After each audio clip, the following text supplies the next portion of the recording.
Hello, everyone. This is David Newton speaking. A special welcome to Karen Brook and to my co-host, Rick Otten. This is Ahead of the Game with Rick and David. And today we have our special guest, Karen Brook, who is all the way from the Gold Coast. And hello, Karen. You've really got something special to say about how the thoughts and the mind work. Hi, David. Hi, Rick. And thank you so much for having me on your podcast. It's a pleasure to be here with you today. Yeah, thanks. Look, just to fill in with our listeners and our viewers, could you paint us a little bit of a picture as to how you started in business and how you got to where you are now? Just to say a quick version of that, because I think you said you started way back in Birdsville. Tell us the story behind that. Yeah, so I'm originally from Birdsville, which is a tiny town in far western Queensland, made famous by the Birdsville races and more recently the Big Red Bash.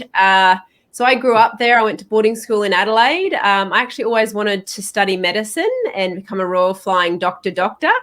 I missed out by just a couple of marks, and actually moved home when I was 18. And while I was there, I really got into photography, and this was before digital cameras, before social media, before Facebook, before any of that, and became quite a good photographer and highly sought after, photographing for magazines and newspapers in Outback Australia. That led me to sort of develop a love for and want to support rural and regional businesses. And so I took myself back off to university, and I studied graphic design and communications and started a branding and design business straight out of university, servicing rural and regional clients across Australia. I did that for about 10 years and then transitioned more into the strategic business planning, consulting, helping people build their businesses. And then I could see that there was a very big sort of mindset gap that we can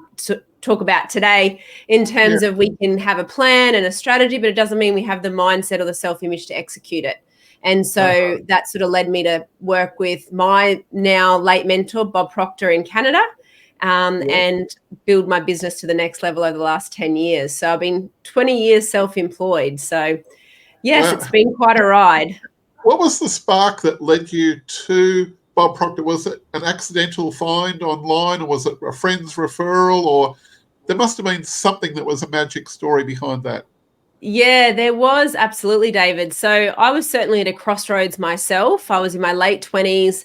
I'd already been, doing this work for running my own business for 10 years. And I personally felt like I had reached a plateau, and I wondered why I maybe wasn't further along, or I hadn't reached what I thought was, the magic million at that time.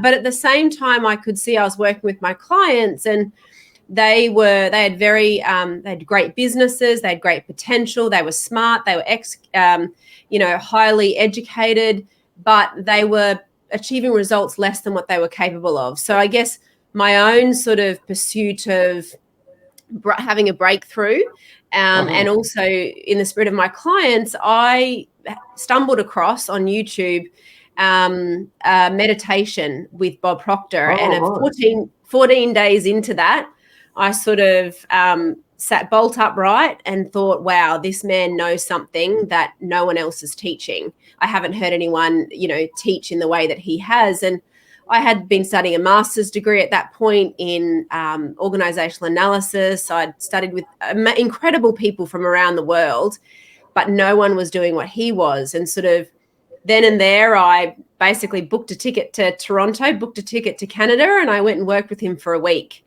And that was the catalyst. That was the beginning of 2015. And it kind of has just went on from there, really. Well, that's a very big decision to just watch a video on YouTube and then bang, next moment you're on a plane. Yeah, well, I just knew, I think that we intuitively know, the truth always resonates with the perfection within us. And sometimes we just know someone, something, we hear a piece of information and it just clicks for us. And, I certainly was at a point where I was searching, I was open to try to figure out how I could get to the next level in my own sort of personal and professional life, but also I just knew that I'd been doing this for a long time and no one had gathered all of this information and put it in the right order the way Bob had. And I really wanted to learn from him. And I make decisions quickly. And I think, as you would know, if you want to be successful in business and life, you have to make decisions quickly and act on them. Yes, very good point. What do you say, You know Rick? you know what I think is really incredible about something you said a couple of minutes ago, Karen, which I think is a lot of people miss the point. And I think that's the point you did get, is you can have so many skills and you can say to a businessman, do this, here's how to do it. But what you're saying today is forget how many skills you've got. If you haven't got the headspace or the mindset to get there, it all falls on deaf ears. And that's, I think what you're trying to say is that's the nucleus of what you've discovered. Is that right? Correct. That's right. Yeah. Our results are a product of our level of awareness. We can't get better than what we've got. So, people are looking outside themselves to make changes and for the results they want, forgetting that, the one thing that will take them to their goals is their mind, and they rarely turn there. They don't understand it. They rarely turn there. And if they do, it's not deep enough. It's too surface level. So, that's where we need to work. Yeah. Interesting. That's what I've always thought. Yeah. So what was it like for you in the early days starting off your coaching business at that stage? I mean, was it an easy transition from... how many customers did you get from Birdsville? Yeah. Well, Rick, I did do a seminar in Birdsville, might I say, in the beer garden of the Birdsville Hotel. That was a terror barrier for me once upon a time. Look, it's a very fascinating story because, as you know, I call it the post-pandemic. It's the new pandemic, the personal development industry. There's an explosion of coaches post-content, post-COVID.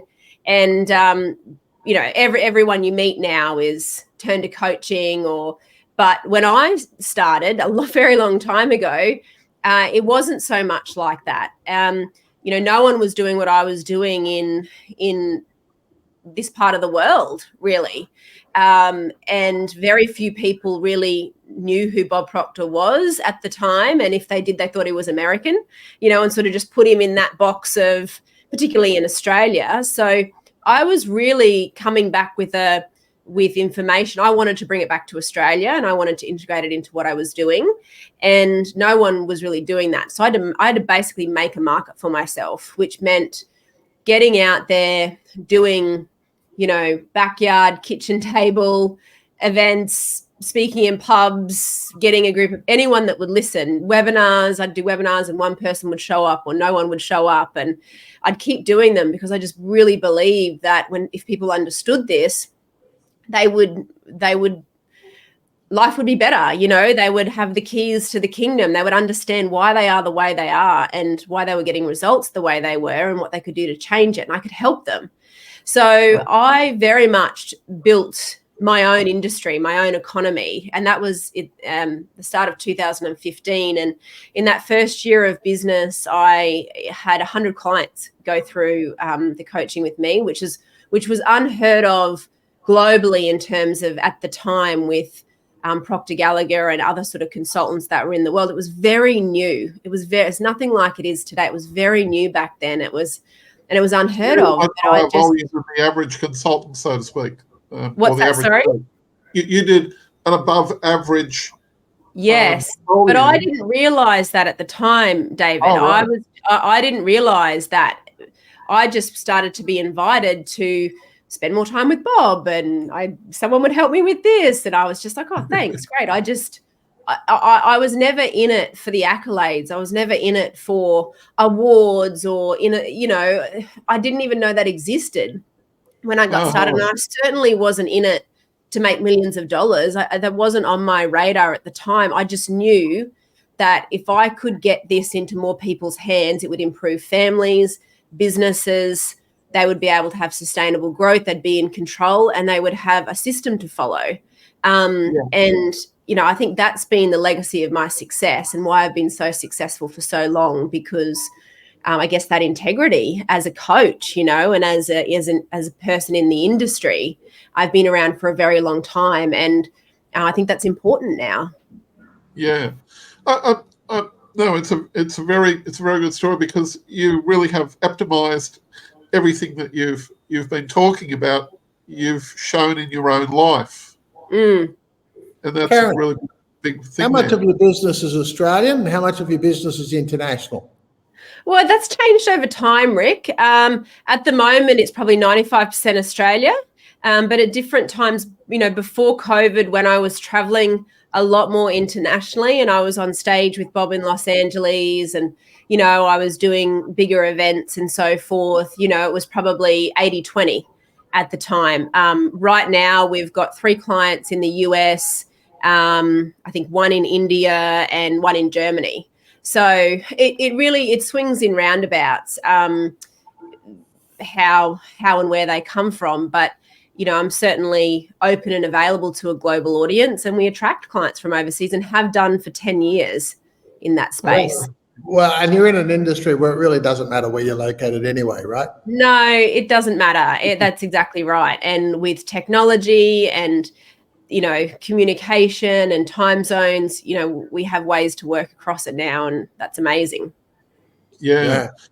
I'm just wondering, there was one of the, I didn't actually go onto the course that you've had before myself, the one with how to turn your annual income into your monthly income.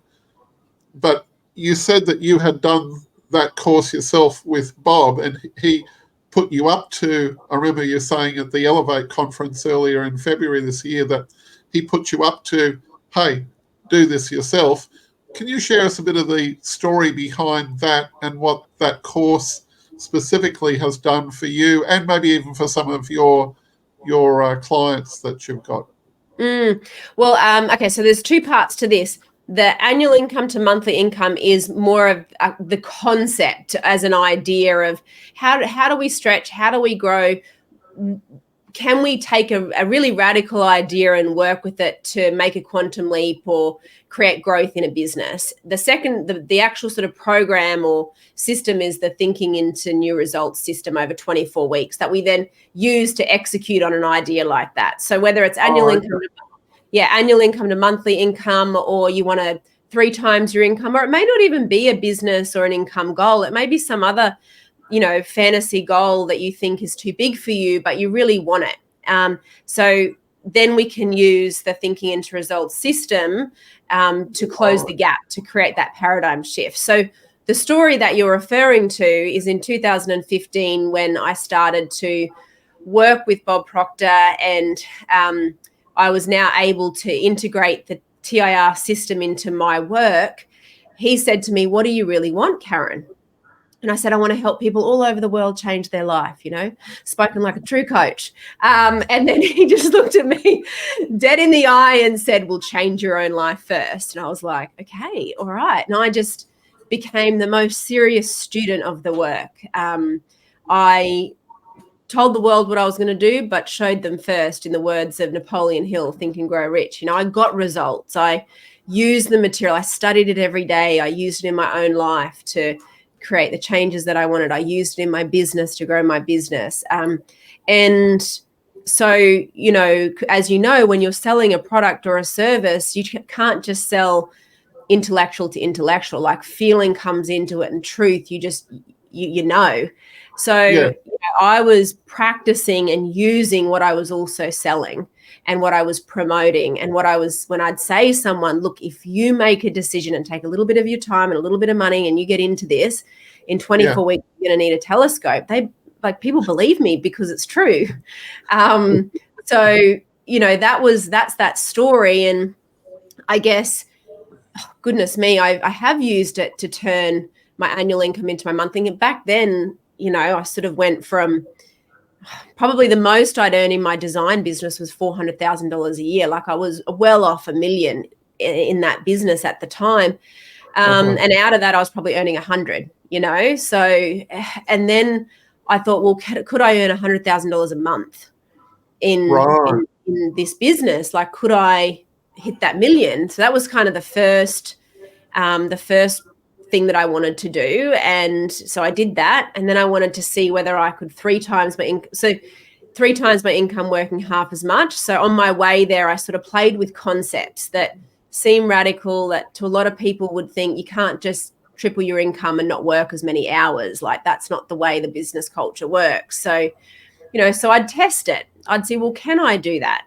Can I take this system and apply it to that idea? And then I went to, once I was used to earning 6 figures a month, I thought, well, could I earn 6 figures in a week? Wow. So then I just applied the same process basically. And so I decided to go for a 6-figure week in March of 2019. And the first week of October, I had my first six-figure week in business. Wow.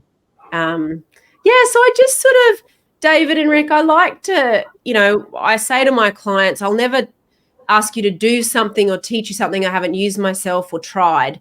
And when I get these ideas, I think, well, that's a bit of an out there idea. I wonder whether I could do that. And so I've obviously done it with business, I've done it with money, but I've also done it in my personal life, like running ultra marathons, buying homes that were 4 times as much as the one before. And like I've played with it just to show that it doesn't matter whatever you really want. If you build the new, I'm going to use the word paradigm, which is basically like a mental program and a new self-image that you can basically get yourself on the same level of it and start to create results at a higher level. And that's what I now help my clients do. And you must have some interesting stories about your clients. Sorry, Rick. Yeah, right over to you, Rick. Yeah. Well, the question I was going to ask myself, which I know people are asking right now, is, gee, Karen, you're running this multi-million-dollar business, right? And we all know that when we run businesses like that, we have costs and staff and overheads and everything else. Now, to run a business like yours, having run this sort of similar thing, but in a different industry, let's talk about staffing. Like behind Karen, how many people are there behind you that you have to have with you full time to make what you do work? So I have 2 full-time employees, Rick. Right. So I have my executive assistant / business manager, Elizabeth Wood, who's been with me since 2018. So she's grown with the company. She actually started as my nanny, would you believe it? So she's grown with the company and again, studied the material and put herself into that role over time. I also have another leader, Simone Bertram, who was a client of mine over a number of years. And she oversees our client enrichment and client onboarding part of the business. So those are the 2 full-time employees. If you can imagine sort of sales and sales support, draw a line down the business, the middle. Bob Proctor always used to say there's only 2 parts to a company. Nothing happens until someone sells something and someone supports the person that sold it. I'm, as you could imagine, sort of the front person, headlining things. I do all the coaching. I do all the presentations, the sales, the webinar. It's all one to many. So basically we've designed a model where we have layers of support in there, and that's how we can service a number of clients at different levels with the sort of support systems that we've put in place. Then I have a CFO or sits in that sort of financial controller role, and she's a contractor to the business. So she does oversees all the financial sides and preparing all that sort of side of it. Then I have some marketing support, videography support, some people that we can plug in as we need. People that you contract in on, right? Yeah. But I'm still, as you can imagine, heavily involved in, I wouldn't say heavily, I'd say I like to be involved in quite a lot of the marketing and social direction because it's also energy. I really believe that. It's also energy that's got to go out there. You're on Facebook all the time and YouTube all the time. Yeah, exactly. And I think, it's not for everyone to be doing that, but for me, I love it and I love to be involved in it and I have a background in it. But I also have, a great team, Results & Co, who sort of oversee the marketing message and the direction and did a lot of infrastructure work. And so we know we're working within guidelines. Even with my creative intuitive license, I like to get an idea and run with it. And usually, something comes of it because it's been guided by spirit, guided by intuition to meet a market need or an idea at the time. So I like that we are able to do that with this work. No, I get it. I love it. Yeah, I think I used to have like 14 staff, and sometimes I used to walk into the room and think, what do you do? Well, it's interesting that you say that, Rick, because I feel like I've had so many different, I had very much a bricks and mortar business in the early days with the branding and marketing, and I had, the ad team and graphic designers on my books and account managers, and we had a business premise and we all went to work. And then I had the Brisbane office on Coronation Drive and the big boardroom. And, you know, I feel like I've had all of these phases. I'm 39, I'm 20 years, but I've sort of done a lot of those things, you know, the $100,000 contracts and the 7-figure year. And I've had a big sales team as a coach as well, you know, when every client was through a discovery call, and, you know, sales team and commissions and all of that. And I think also you get to a point where, first of all, you can build your business the way you want to build it, which does mean you have to maybe build a new paradigm. The cultural or social paradigms don't necessarily work for you. You just don't want to build your business that way. And secondly, knowing that you can, you know, your business, your rules. And thirdly, like, what do you love?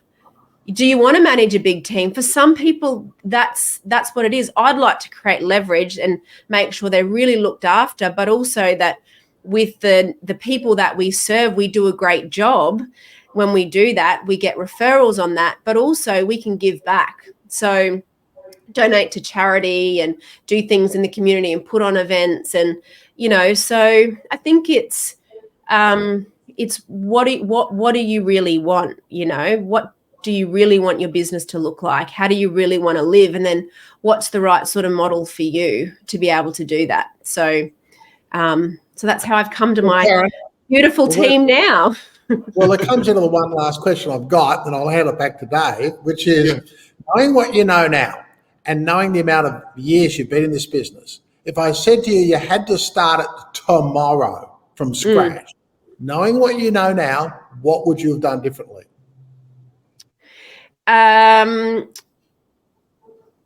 I would have locked in on $1 million much sooner, knowing I could do it a lot easier. Like, I would have really, if I could go back to my younger self, I would say that's not difficult. That's not a big number. I would have locked in on it, and I would have charged more sooner. Oh, right. So I still would have only sold the one. So when I only sold one coaching program for a year or two. So I built a very strong foundation of growth. I didn't spread myself thin. So I would absolutely do that again, but I would start higher earlier, because that's the belief thing. I was as good back then, but I was new in the industry. So I thought I had to start lower. I would start higher sooner. Yeah. Okay. Wow. Yeah. Very good. You must have some interesting stories also from your, like, the customer perspective, like your clients. Are there any standout stories that, you know, you helped this person go from A to B, and what a change they made, and maybe even some of your earliest customers that made you say, yeah, I'm glad I chose doing this pathway? Yeah, well, I can think of the first client. I'd love to share a few stories with you. Yeah. And I think something that I love about this is that I get to see clients do things that maybe they really thought were a fantasy. They just never had anyone around them that said, hey, that's not a fantasy. Let's work with that goal and let's see it become a reality. Like, let's really go for it. And so I had a couple of clients that I was actually already working with before I brought Thinking into Results into Australia. But one of them was Lynn French, and she's got this beautiful ecotourism luxury lodge in far north Queensland called Gilbert and Outback Retreat. And I remember calling her. She was the first client I ever put through Thinking into Results at the time. And so I was like, you have to do this. Like, you just have to. I know this is going to help you. You know, and she's built this incredible luxury lodge and, you know, off this cattle property basically, and had, you know, royalty come and stay, celebrities come and stay, and just opening up that part of the world to people that would have never experienced that before. You know, she could have believed it wasn't possible, but, you know, all of those little things. I've got another client that is achieving part one of her sort of big fantasy goal at the moment. She bought a motel. You know, she bought a motel. Well, she likes to sleep around. In a rural and regional town. And this is important, right? Because businesses need to succeed themselves, but you need people willing to take on the businesses. And particularly, you know, in all communities, you've got to find people that are willing to do that, which means mindset, which means success mindset, which means believing that you can, believing in the economy, that it's strong and that you can prosper in a new business. Things that if you are consuming too much of what's going on around you, you would believe is not true.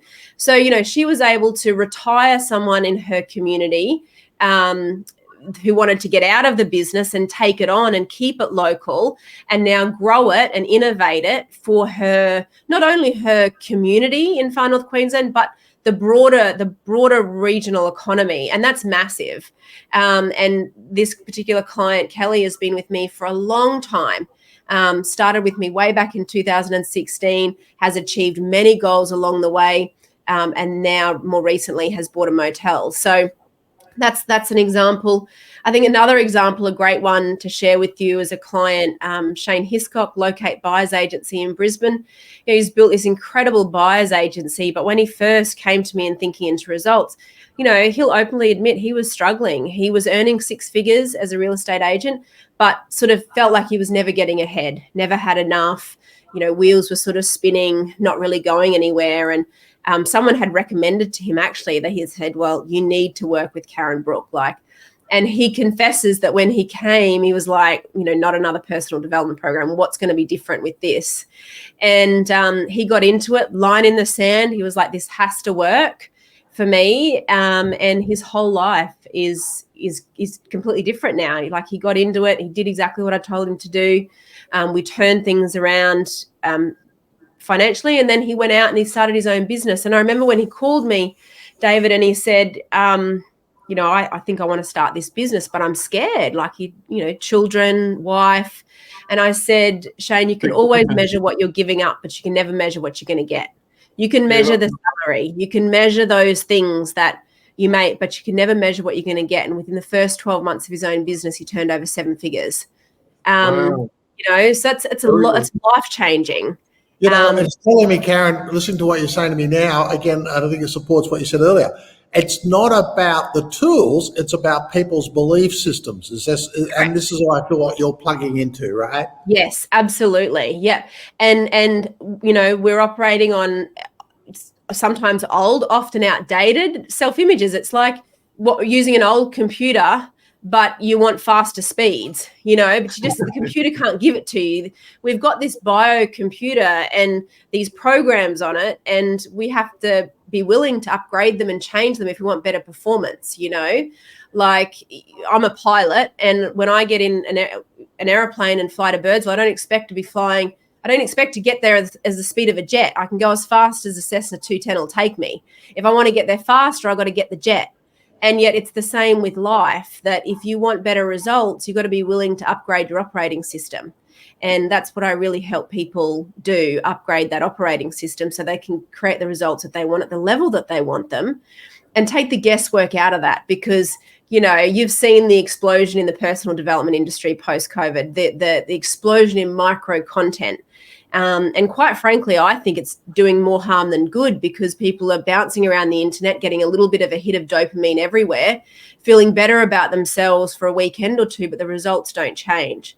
So, you know, I think my message and what we can help people with is more important than ever, to sort of cut through the noise and help people take control and create the results that they want. So that's just a couple of examples. I've got hundreds of them, but personal or professional, it doesn't matter, but we all deserve to be living how we want to live, and we don't deserve to be stuck. And if you're stuck, unstuck yourself. Like, you know, do something about it. When I went to the Elevate conference, there was over 100 people there, and it was so fascinating going to each different table and meeting some of those individuals. And some of them I'd only heard their name, or like when I met Simone, your right-hand lady, Yeah. well, she lives in Port Lincoln there, so Yeah. it wasn't even right next door to you. I mean, and you managed to run a business over a massive distance. That's fantastic.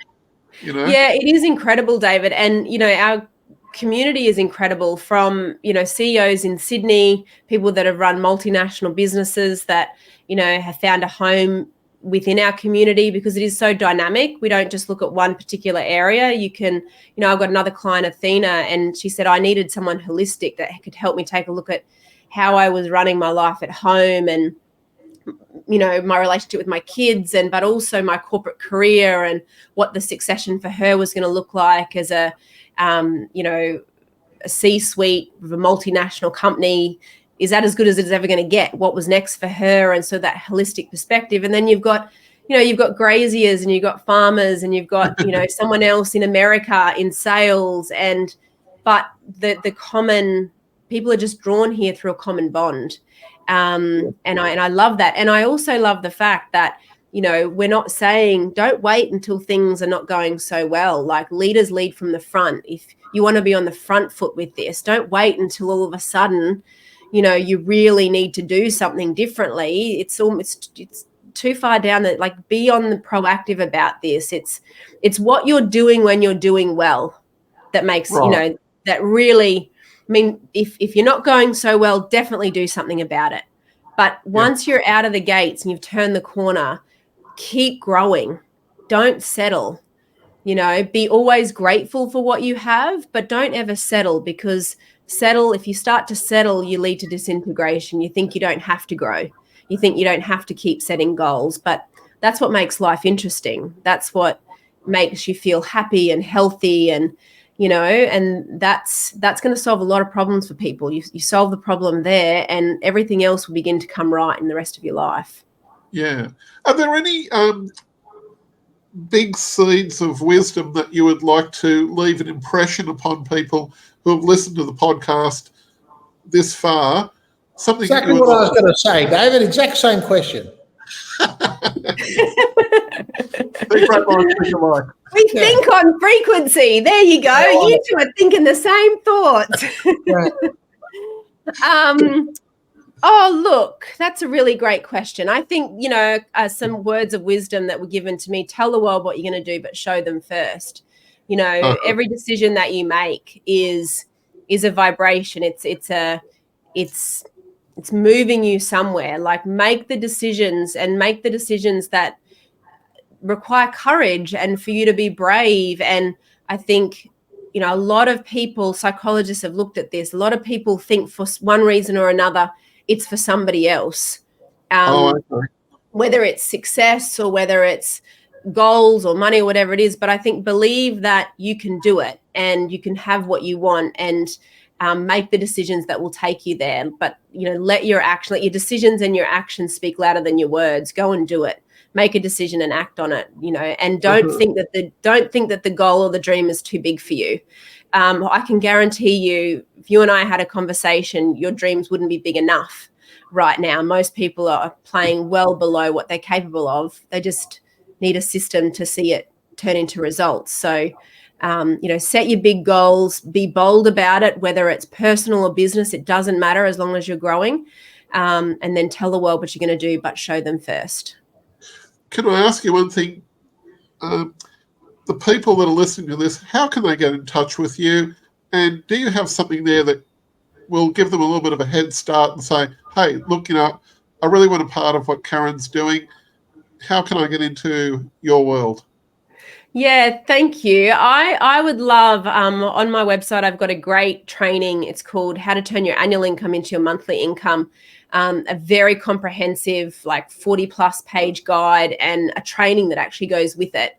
It's a great place to start, because even if that's not actually a desire of you to turn your annual income into your monthly income, it will get you thinking out of routine. People think very logically, very rationally, within limits, based on the way what they believe. And that particular training will start to get you creating at a higher level, thinking about what else is possible, going way beyond the logical, getting radical with your thoughts, and looking for where to next and what the next quantum leap could look like for you. So I'd love to give that to your audience if they're interested. Get the link to you and download that training and go through it and take it really seriously. Like, don't make it shelf help. There's plenty of shelf help out there. You're like, really, yes, it's free, but I could charge you $10,000 for it. If that means you take it seriously, like, do it, get into it, and, act on any guidance or any sort of next steps that you decide to take out of it. Don't let it become shelf help. Thank you. And Rick, any final questions you'd like to ask? No, the only other thing I wanted to ask was one final question. Karen, right now, a whole bunch of people are going to watch this, right? And they're going to go, oh, Karen's a coach. And there's, as you said earlier, there's a zillion of coaches since the pandemic. What do you think your point of difference is? Well, I think I've demonstrated by results, not by degrees, that I know what I'm talking about. You know, I'm a product of the product. I've studied it alongside Bob Proctor, and there's very few people that can say they've done that. I travelled backwards and forwards to Toronto for 3 or 4 times a year to be mentored by him right before he passed away. You know, I've been self-employed for 20 years, and my life is an example that this works, that you can create what you want. And what I'm teaching people is the whole system. Lots of people can teach you pieces of the puzzle, you know, a little bit of this and a little bit of that. But what I teach is how to bring it all together and then create the new operating system, the new mindset model, the new paradigm shift to actually execute on those results, to actually work at the root cause and bring the whole person, the spiritual aspect, the intellectual aspect, the emotional aspect, and the physical aspect of creating results and changing behaviors. And, you know, we really look at that in this. And I think that's the huge point of difference, is that we work at the root cause and we get results. It's as simple as that. Okay, good. Sounds a good answer to me too. Yes. Works. Thank you, Karen. And Thank you so much. And like I said before, I'll post the links and so forth in the description box underneath this recording, and also on the audio version of that as well. And somewhere down the track, we'd love to have you back on the program. I would love that. Thank you so much. And thank you, everyone, for listening. I really appreciate being here. This is really thanks, Karen. Yep. Thanks, Thank Dave. you.